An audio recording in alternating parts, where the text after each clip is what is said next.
Hi viewers, my name is Apostle Helen Dokeno, coming all the way from Majesty Christian Television Network. I am here today with a topic I think that is becoming a little bit troublesome or troubling, and we have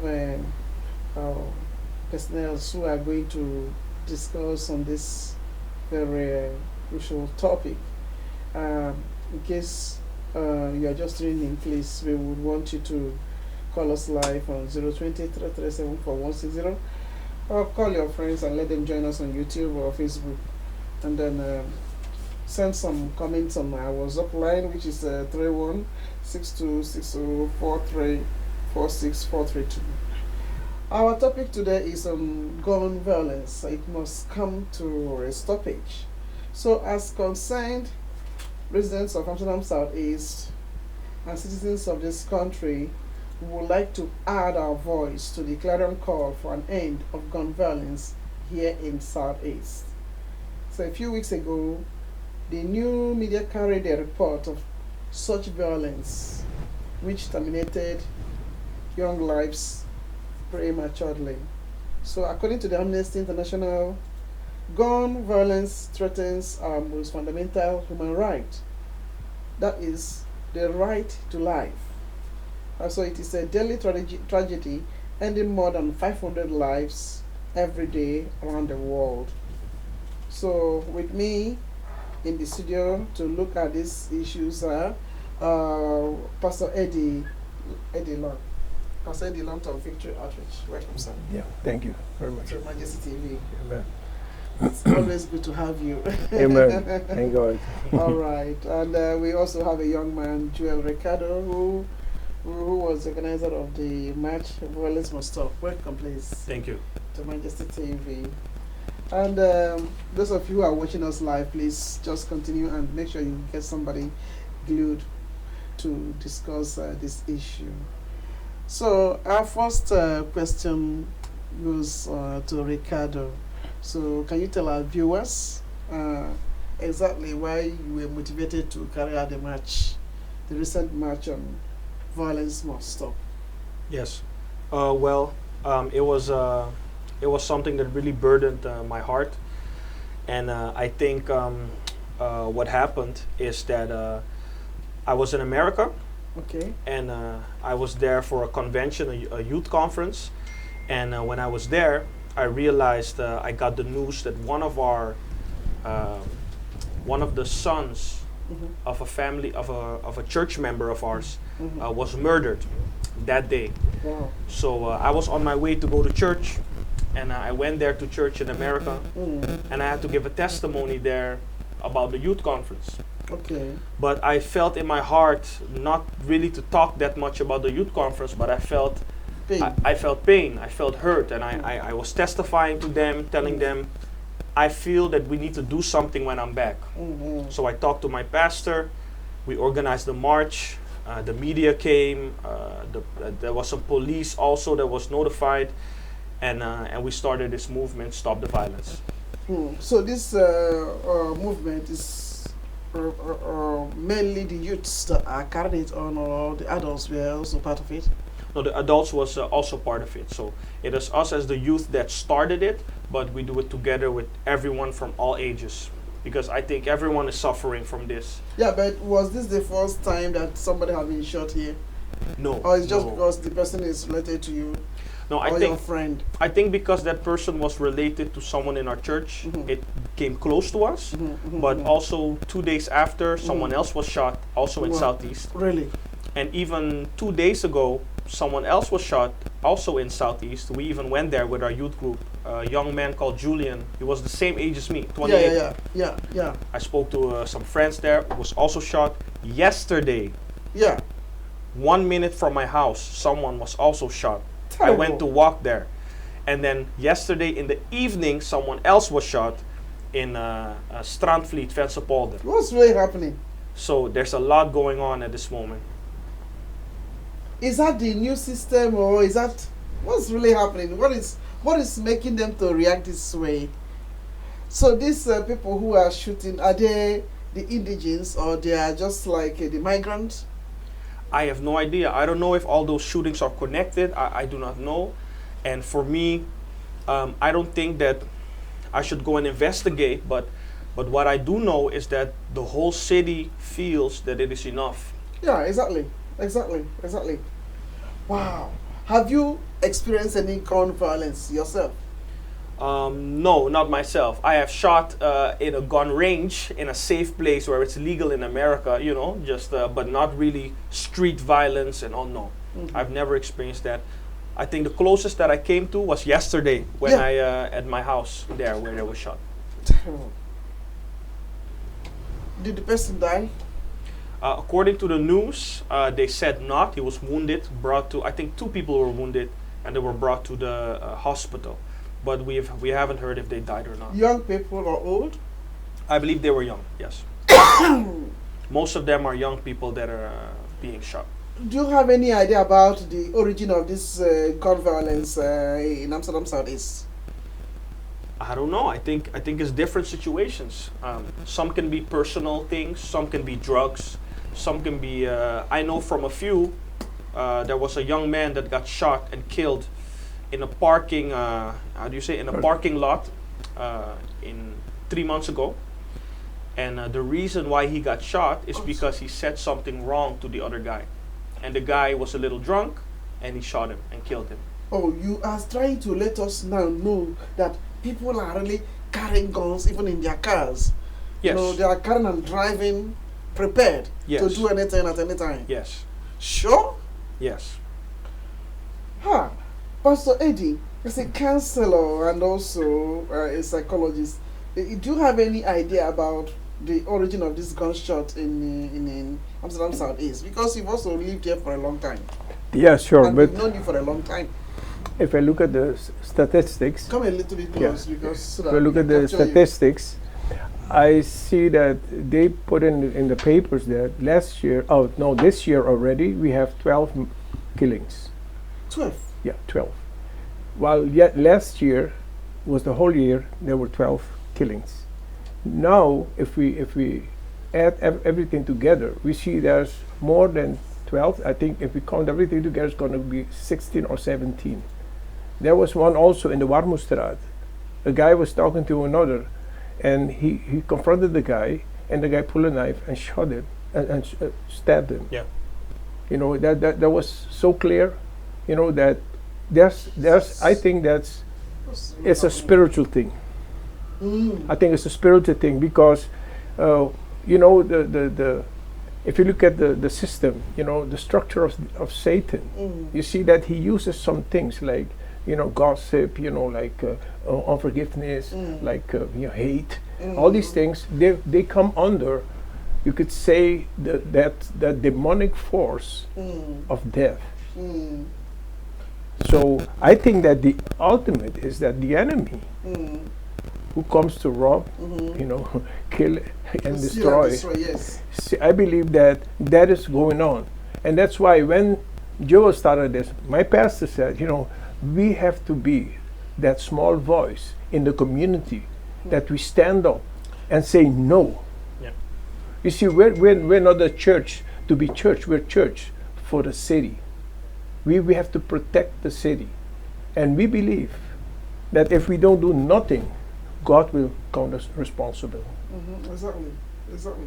You see, so you can look at the psychology way of, you know, approaching this. But I think above everything, it's something demonic. Of course it is. And for me, I think, you know, Netherlands like to copy things from America. So they copy a lot. They are thinking it's the new wave now. So the more it's increasing in America, and they are trying to see a way to do away with gun violence. Now it's like streaming directly to this side because they like to copy things. No, they want to show up that okay, we're also imitating you guys. Yes, I think no, but I think I live here 50 years, 50 plus years. I live in Holland, and I saw things developing. There was a time in the 70s, this thing was daily. This gunshot? Yeah, shooting and stabbing. Really? Yeah, that was in the red light district. Okay, red light district. So There was, my foreign life in the world was that. So I know what happened then. But I see another wave coming up. And this Yeah. wave is even stronger. Yes. Because it's not with the older guys, but it's with the youth. yeah, And they're more aggressive. They're Okay. more. that's what I Yeah. mean. Because when you open the news media, the only thing you hear from CNN is only gunshot, gunshot. You open BBC, gunshot, gunshot, and the people who are doing this gun shooting is always people of 28 years, 30 years. The youngsters, they are doing this things. Yeah. So, and it's happening so much in America, happening so much in UK, but mostly in America. So I think the youths also who are here in the Netherlands want to show that they're also copying something. They're also mature. They can make such erratic decision like the other people. Yes. Yeah, but I think That I think. But I think also what Jesus said, in those last days, Yes. people will grow cold. Uh-huh. Yeah. This is a cold action. There's no respect for life. Yes. And that's what I believe, that is a demonic thing. It is. So what happens through music, through internet, through the media, wherever, news gets so fast somewhere, so it triggers people also who are sensitive, walking with these things. That's what I believe.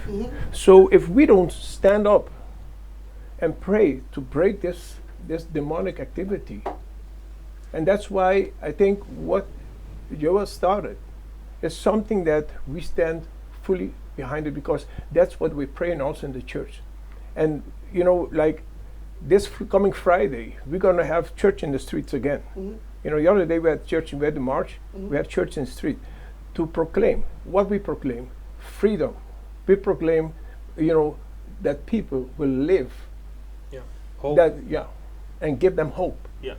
Because we can talk about this copy thing, but this thing is a spiritual thing. It is a spiritual thing. When you look at the spiritual atmosphere, you will see that there are so many things Netherlands is beginning to associate with or to tolerate, which is very unbiblical. And where sin abounds, the death will be there. Amen. Because the wages of sin is death. Amen. So as long as as a country we are beginning, the Bible said sin is a reproach, but righteousness exalts a nation. Amen. Now, Netherlands is doing so many things. Just last 2 weeks ago, they had their open gay parade.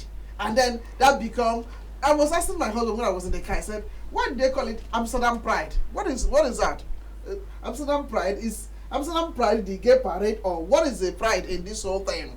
All right? And the whole world, we've been watching, and we are seeing how things have been perverse. And God, in His infinite mercy, is watching us, watching every one of us, how perversion have come in, and nobody is saying a word. Amen. So, in the midst of perversion, We have to gun stand up. shooting, sin will come. But Sin will abound. we have to stand up. Sin will abound. So you will notice all of this decadence, all of this gun shooting, people not valuing life. In this same Netherlands, they are the first to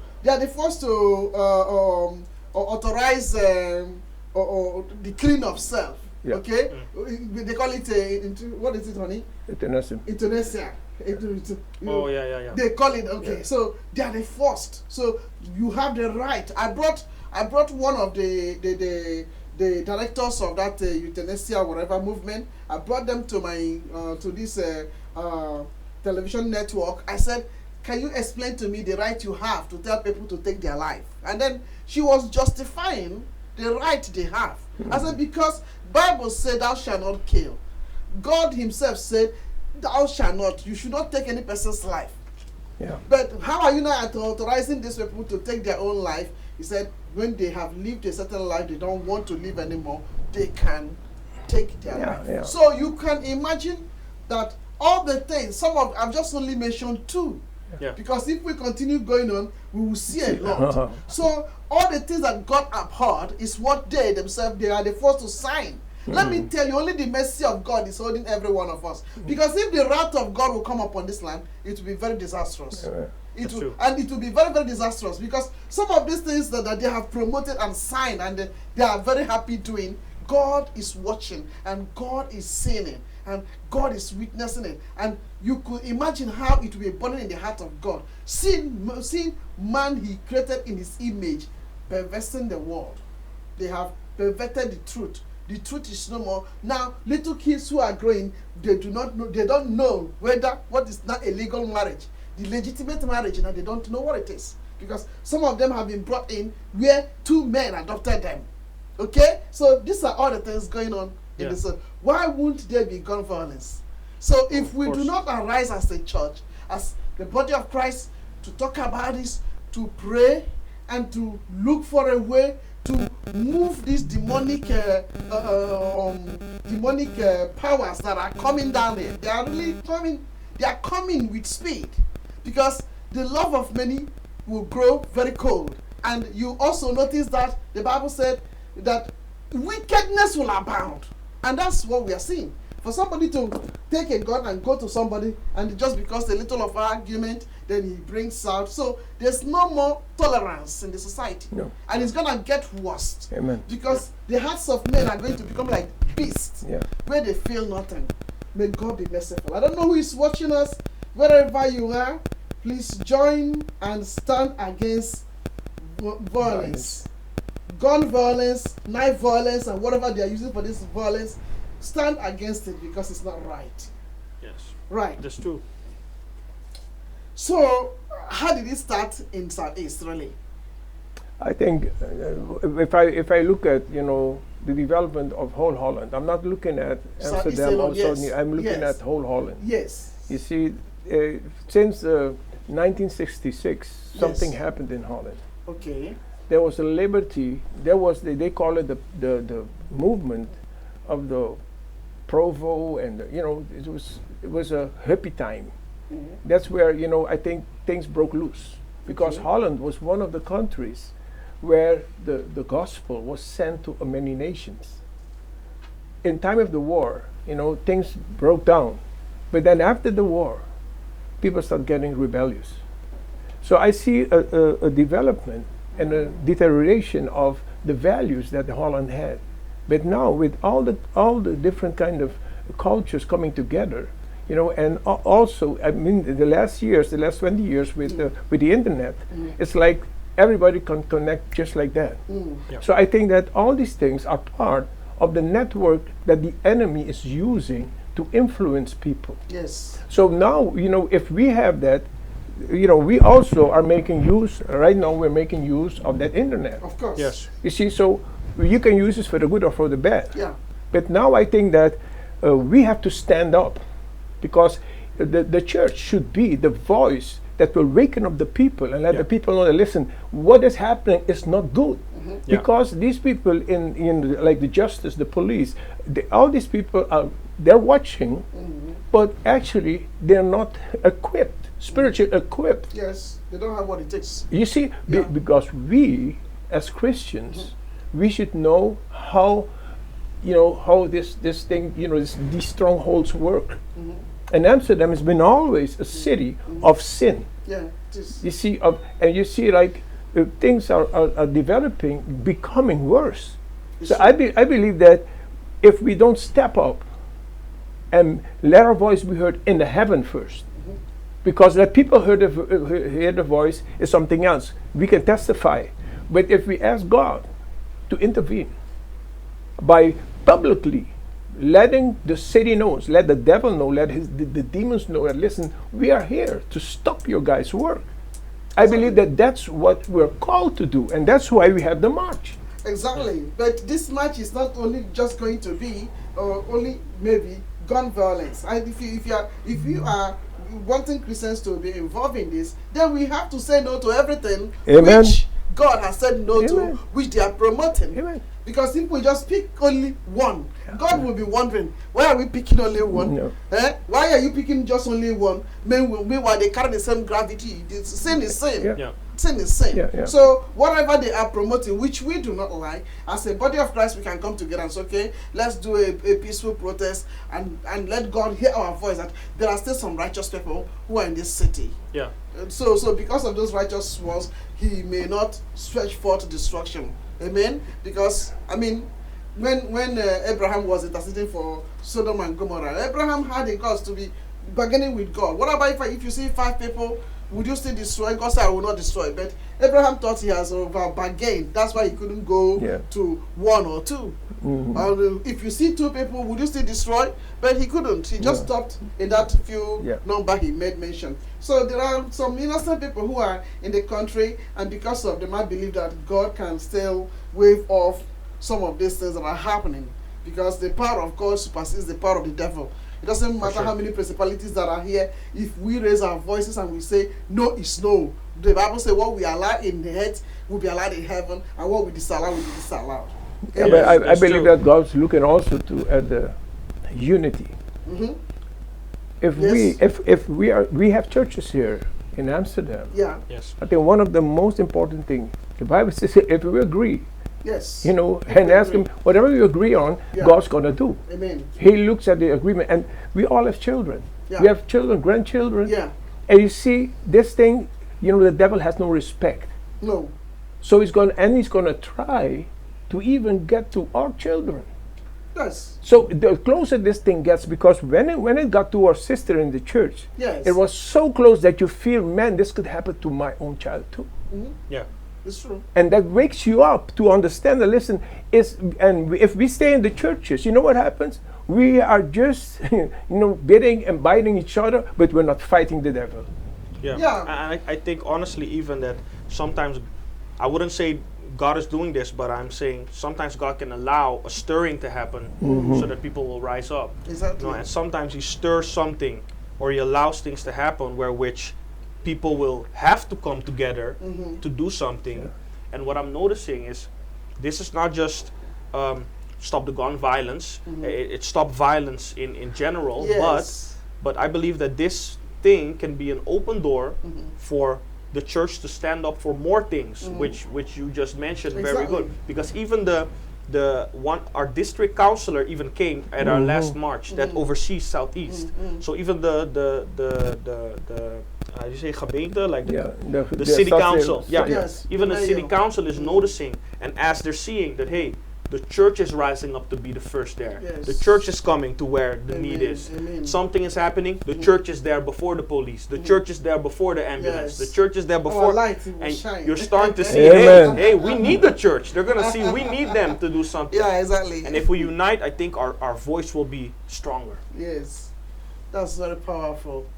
That's very, very powerful. Has the church got the power? The protests are nice, but the sort of policy or policies which can actually reverse the ability or control the ability of somebody to get hold of a gun, how does that happen? The protest is nice, and we are taking a stand against the violence and all that, but the criminals who are holding the guns are in the shadows. They're in the background, So what must happen beyond the protests and all that? Well, that's really my concern. Yeah, but I think that one of the things that it's not the protest march, first of all. Secondly, if we bind... It's an awareness march then. It's actually a march of gathering people together and proclaim the freedom over the city. Which is very important. You see, because there's a verse, in Jeremiah 29. It said we have to look for the peace of the city. Yes. Correct. So if we don't look for the peace, if we don't, peace. You see? Yes. And that's what we're trying to do with this march. To wake up everybody and all our brothers and sisters, to wake them up, to let them see that, listen, this has to stop. So I believe that God is able to even go to the criminals, those who have the guns, and even save them. Yeah. It's possible. He's able. Yeah.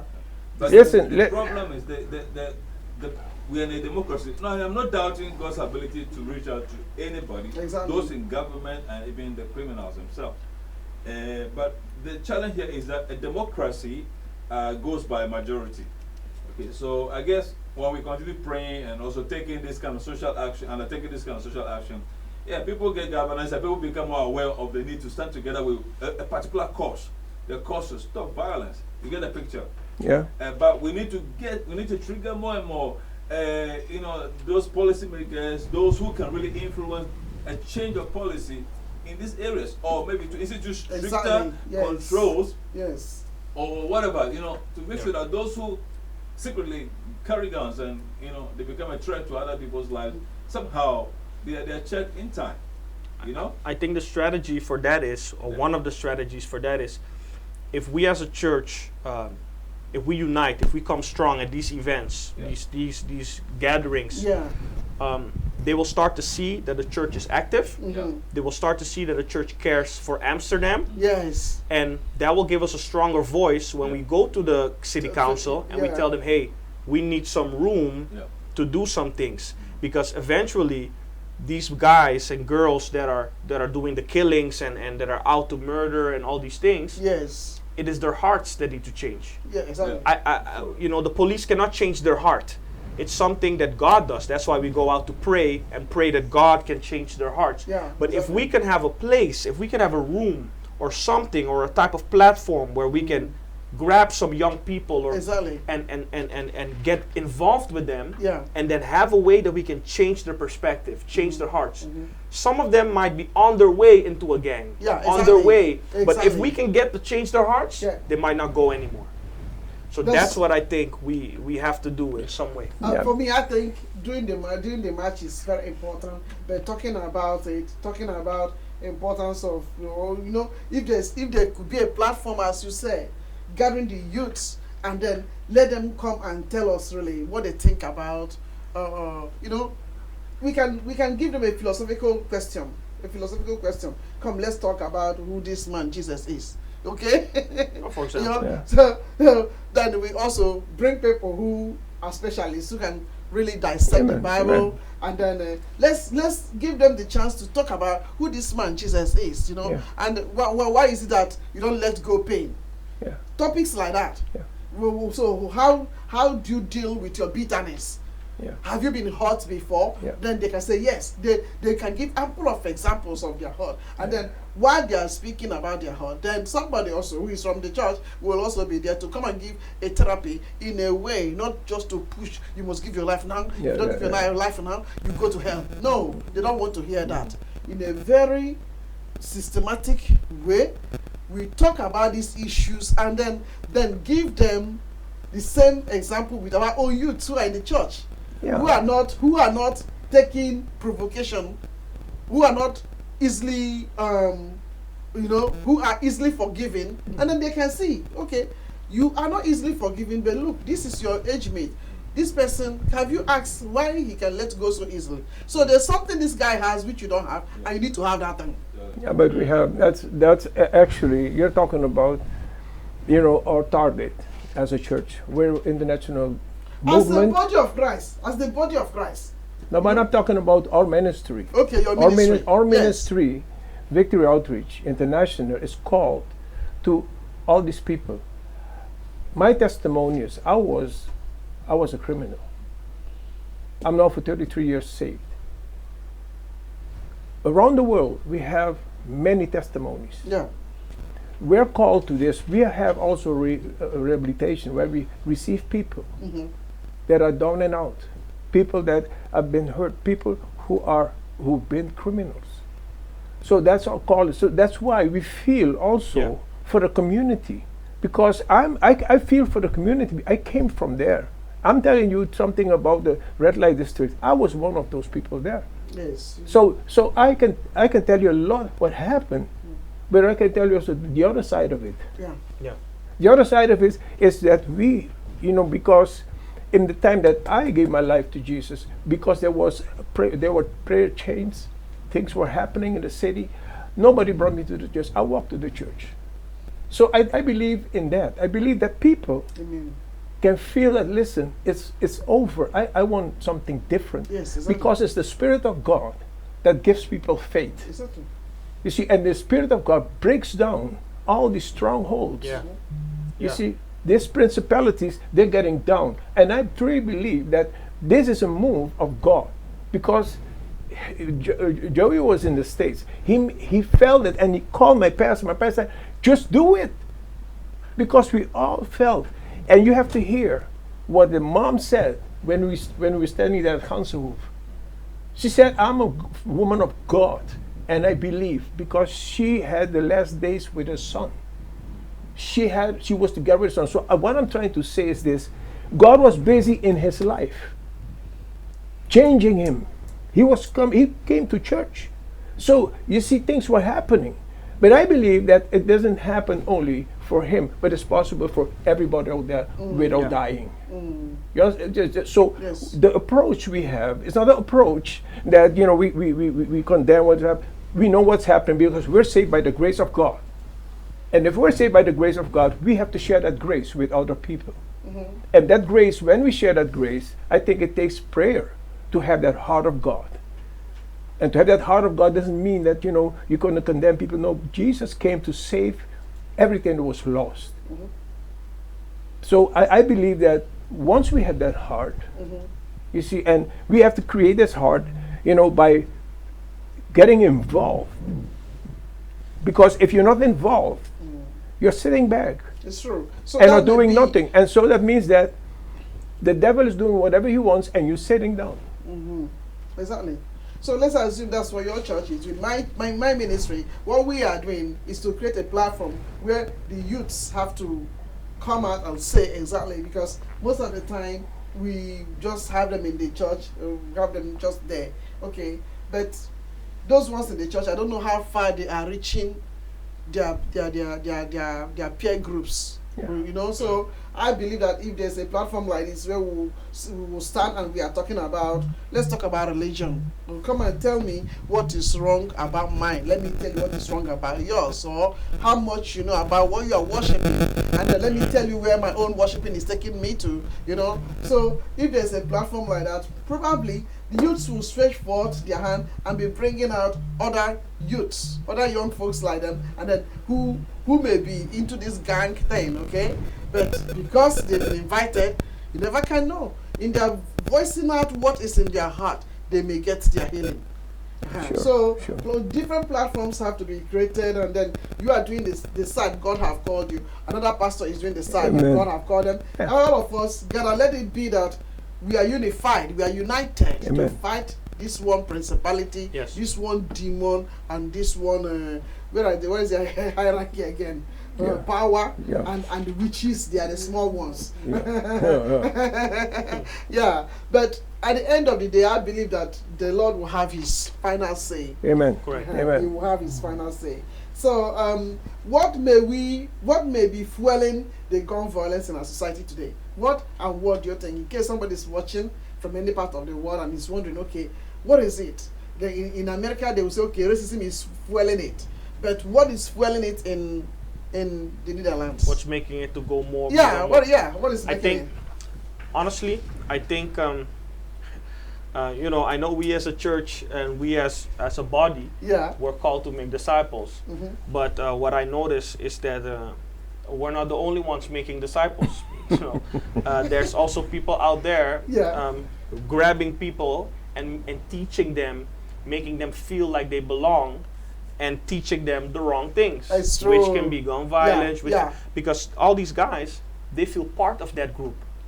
They feel part of that. When I used to be on the street and I used to fight and used to smoke and do these crazy things, I had a group of friends. Yes. If anyone would hurt my friend, you go fight my for whole them. group would go after that person. Wow. So because you feel connected to that group, you feel you need to protect that group. So maybe all these other guys on the streets, I'm not saying this is the reason, and I'm not, because I don't know them, but what I do know is that there's always gangs against gangs, friend groups against friend groups. If you hurt my friend, we'll make sure we'll hurt you, because they have a way of connecting each other. So they are now becoming fraternity then?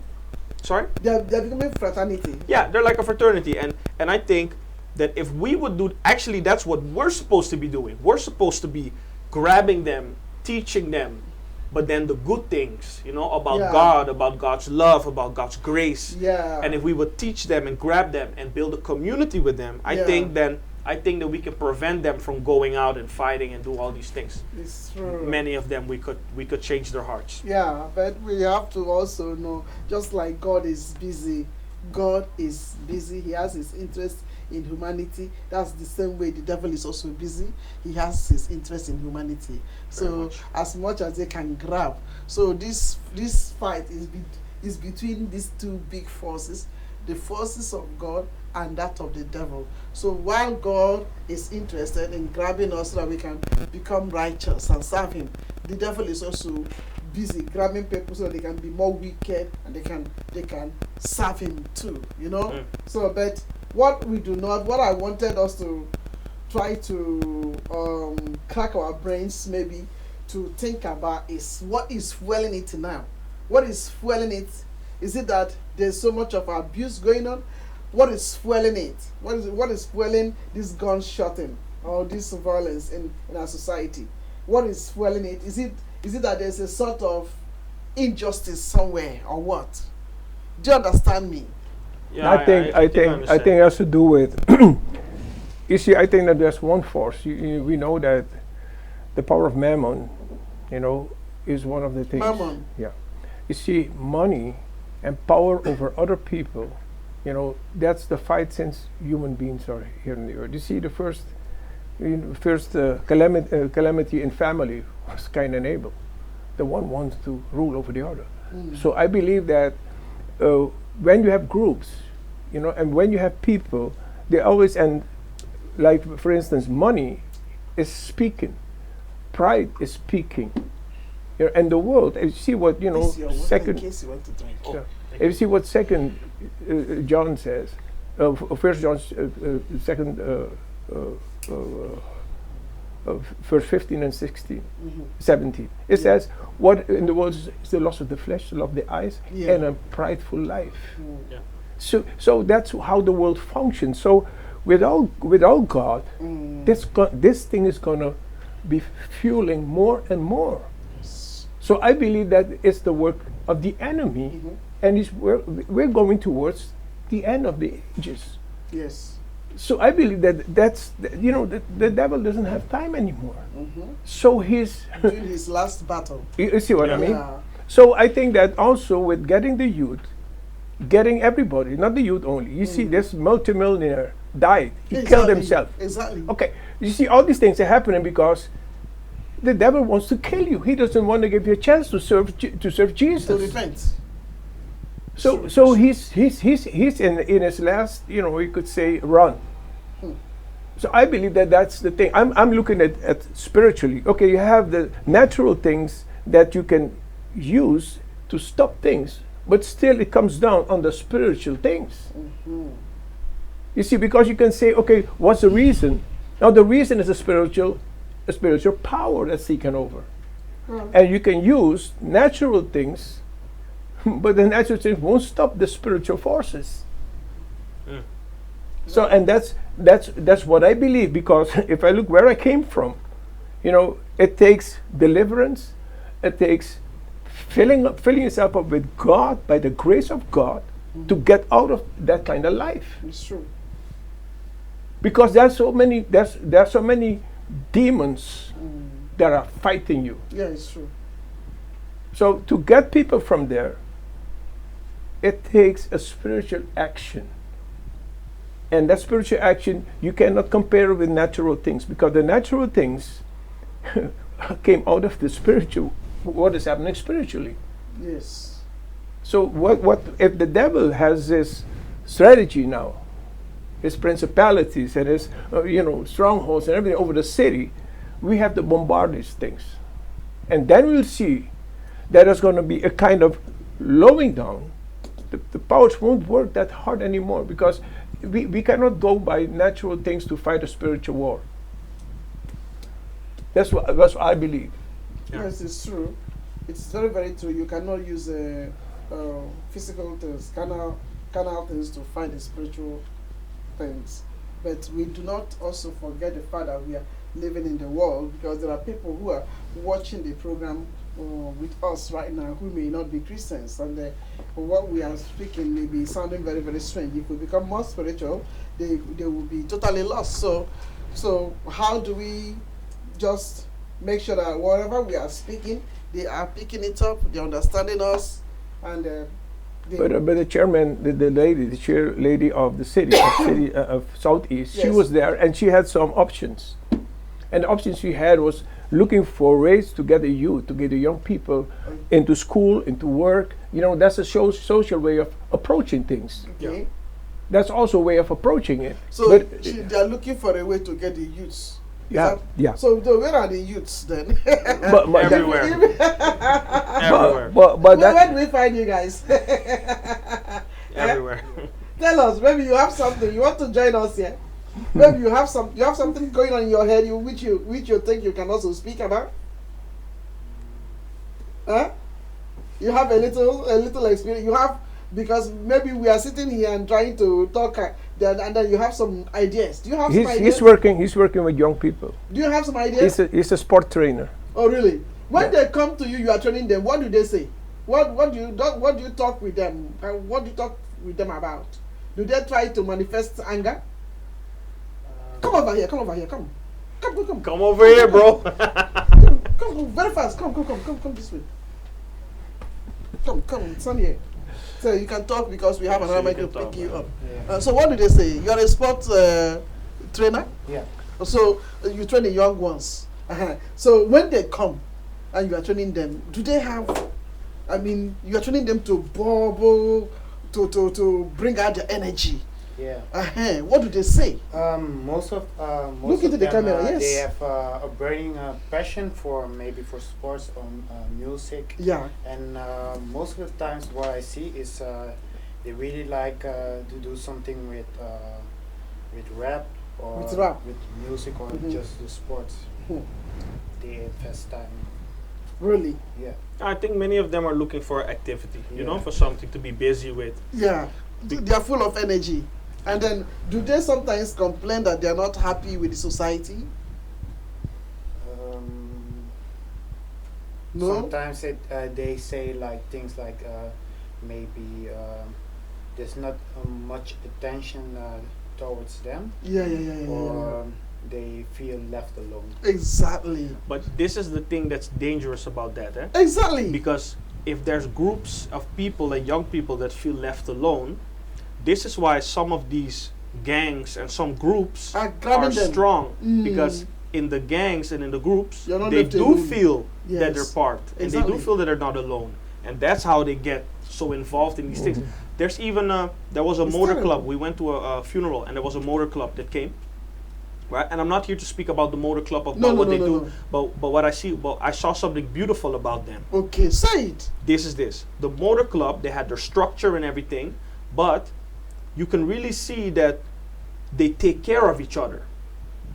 The show The love. motor club. They Yeah. take care of each other. They grab each other. They take care of each other. You can feel like in this motor club, like they Hey, belong. Talk to me. talk And to me. maybe some of them are doing good things or bad things. I don't know. I don't know the details. But what I do know is they make whoever's part of the club, Yeah, you become their friend you immediately. become family. And this is very, very, different from the way we Christians we do, because Correct. the youth from my church will see you now as a youth. You both of you can sit here and you will not talk to each other. Sometimes They there's will not many that do interact that. with each other, and then I come out wondering, and don't they have freedom to talk? Yeah. You know. So, but if like this motor club now, you said they see each other, maybe they have a sign of showing that they are They show one. respect. They love each other. No, they there's hug each something other. they are doing which makes them know that they are one. Is it that It's the code they have. they have a code and Yeah, they say that's, it? these are the rules they have. They live by the rules they have, and they want to live out the rules. And the rule is that they must show love to Yeah, those who are. they take care of one another. Yes. But in the Christian circle, Mm. the youths do they even have any way of identifying each other? To find each other. Yeah, the youths. I think mostly many youth groups in Amsterdam or in Holland are mostly on themselves. I do know that there are some youth groups that leaders, they know each other, they connect with each other, but I think that there should come a time where we can put our differences aside and connect and be, Exactly. and be just like this motor group. Exactly, How that's what we I connect. mean. That What when we would see that each other be? on the streets, Yeah. I think it has to do with a lot of humbleness. I think a lot of You us need people to have to humble do a ourselves. lot. And just, I think you have to do a lot. The youths have to do a lot. Pastor, what do you think? I think The that youths have to do a lot. Yeah. They must, because look, I think the enemy. we all are coming from different churches. Okay. So sometimes I may not be talking to you, Uh-huh. and if I don't talk to you as a fellow pastor, Uh-huh. then those in my church may not also be talking to those from your church. So I think it's time that the youths overlook all of those little Issues. divisions, Yeah, yeah. and then come as one. Mhm. Let them have a new heart. Yeah. Let them have a new spirit, Mhm. and then they can move forward. I don't think it's per se the youth. I think it's more the leaders. I think the leaders, if the leaders connect with each other, they come to an agreement that, hey, we're going to do this together, or come together, or something that we can pray together.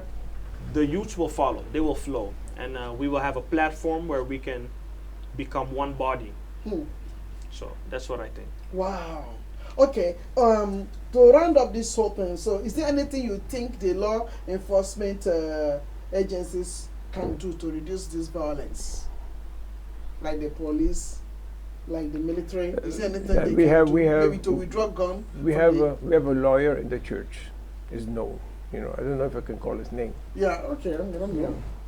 If you would like you to. Yeah, I of don't know course, if I have feel his free. okay. You think I have his okay? Oh, If why you not? want to. That's don't say there. Okay. You know, don't Yeah, say that. Okay, Okay. he's a lawyer.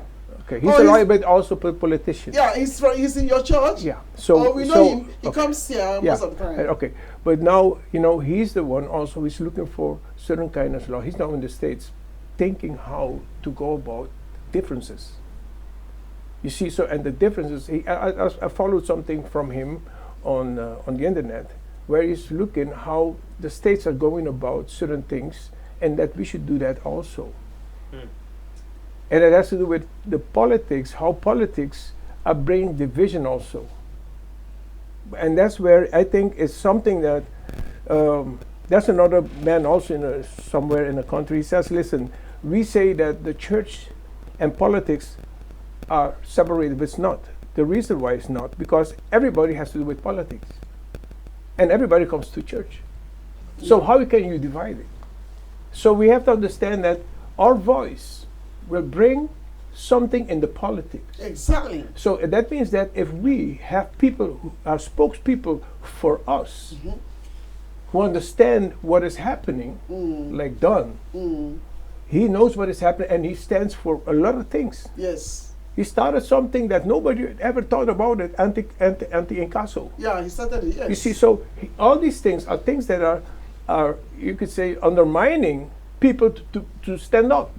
It's true. Because if the incasso bureau they ask you more for the money that you have to pay, that means that you're never finished paying Exactly. it. He started it. But why did he stop it? Because I brought him No, to no. talk about this anti-castle. No, his cousin is doing it. Oh, really? It's still going, Yeah. And so, but to come going again to that point, and I think that if we start standing up, what we're doing right now Yeah. with the march against violence, Mhm. there is a call to let even the politicians start thinking about these things. They start thinking of, do we have to do something? And then maybe they can call, The young Joey. ones. Yes. because he's the one, we're talking about him because God is using him. Yes. Amen. Okay, maybe we're the pastors, but I'm just, No, God is using him. God You- is you using know him. what So I mean? He You know can what I mean? mobilize other youths. You for, see- for me, somebody like this, now I've known him, I would like my youths to be connected with him. Then if I go to PCC, Pentecostal Council of Churches, yeah. okay, then we will see, talk about him, Yeah. so that they can be connected. Only that your church is not connected to PCC. Pentecostal Council of Churches. Yeah, we're connected. We're Pastor Moses. Not We're Pastor connected. Moses. It's not only Pastor Moses. Pentecostal Council of Yeah, Churches. he's the overseer, right? We kind of have contact. Yeah. Because if your church is connected, then it's easier then for him to come over and then say his vision, and then all the pastors. Then you can be talking to Yeah. almost 30 pastors at a time. That's Then they that's know. something. Yeah. That's something we can talk about. How to do that. It is a step. But I think that's what I think. You're asking me the question, so I'm trying to explain what I think should happen. Because if all of us will vote or not, so our vote should be for somebody that's standing up for this thing. Mm. And that will bring a change also in the other parties, because everybody wants this thing to stop. Of course. So, but we have something particular that the other ones don't have. We have God at our side. Exactly. Exactly. Yeah. So what do we to round up? What do you think the citizens themselves can do to help stop the violence? Is there anything we can do? We as citizens can do to stop violence? Yeah, get together. Mm-hmm. I would say like unity, something that builds a unity as youth, but also as just as Christians, Yeah. and say to somebody that there is somebody who really loves them, and it is God. Exactly. I think they can join the march. Yeah, because you made mention about the youths feeling that they are left alone. But if there's something that is bringing them to voice out, speak out their heart, you think they will be more involved. Yeah. Yeah, because for me, I believe in that too. I believe in that because we all have been used before. Yeah. And then if you don't allow God to fill you in, you will always be thinking that you're alone. You're alone. So that's why when you have parents who started with you from childhood, it's always very, very good. But there are others who didn't have such backgrounds, okay? So they will be feeling this left alone. And something has to be done. Because when people feel isolated, they can easily commit sin. Very fast. Yeah, they can easily. So I think even in this march, there must be a way to get everybody involved. There must be a way. I think even in this march, people can get involved. I think this is even a start of a platform. Look, I've gotten messages from people personally to me that are not Christians. Yeah. That send me messages telling me, "Hey, I would love to get involved in your march." Yeah. I walk to my work. People that I don't talk to come to me. "Hey, I see you on the march. I want to be there the next time." That's awesome. There's people that send me private messages Yes. that in their house, Yes. 2 years ago, they had a house party. And Yeah. in their house, someone was stabbed to death. And they said, "Man, I feel connected to this march. If you have it, I want to be there." Yes. So it's like people that are normally quiet, Yeah. like you said, Yeah. they're now getting a voice. So out how of it. often do you want to be doing this match? How often? Honestly, I do it as the Lord leads us. You know, Okay. I don't want to just do it for publicity. No, I don't no, want to no, do no. it for media. No. We want to be led by the burden. You know, we want to feel this is the right place. We want to really pray and know this is the place where we need to do it. Awesome. So is there any other remarks that we can say to those who have watched us? I think like he is, sports trainer, Yeah. for the youth. If we can organize things with churches, like games and things like that. Yes, that would be nice. Because that's where you reach those who are maybe sitting alone at home.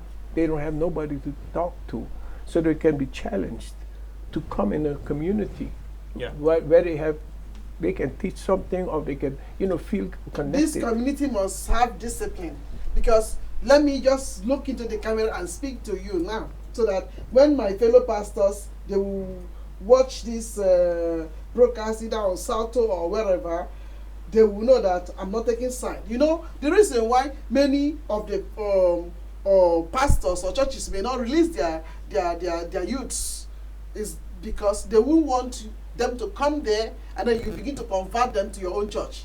So if you will distance yourself from that, and those who are gonna be working with you, you train them, let them know, please, whoever have come, who have church, don't unchurch him. The person already have where he's going. Yeah. Don't lure them. That's discipline. I'm just talking to you. It's discipline. So he said, don't try to lure another person from come to my church because that's the best. Let them remain where they are. But if you see the unchurched, those who do not go to church, but they have come, then that's the time you can make mention of your church to them or any other place. Do you understand? Yeah. So let them come, because I've seen that so many youths are in the society and they said they are doing so many things, but before you know it, they disintegrate. They disintegrate. And then the next time you are asking this person, this youth in your church, what happened? No. This person came, and then what he started his vision with is not how it's ending, because now people in my church, he's not taking them to another place to go and be meeting there.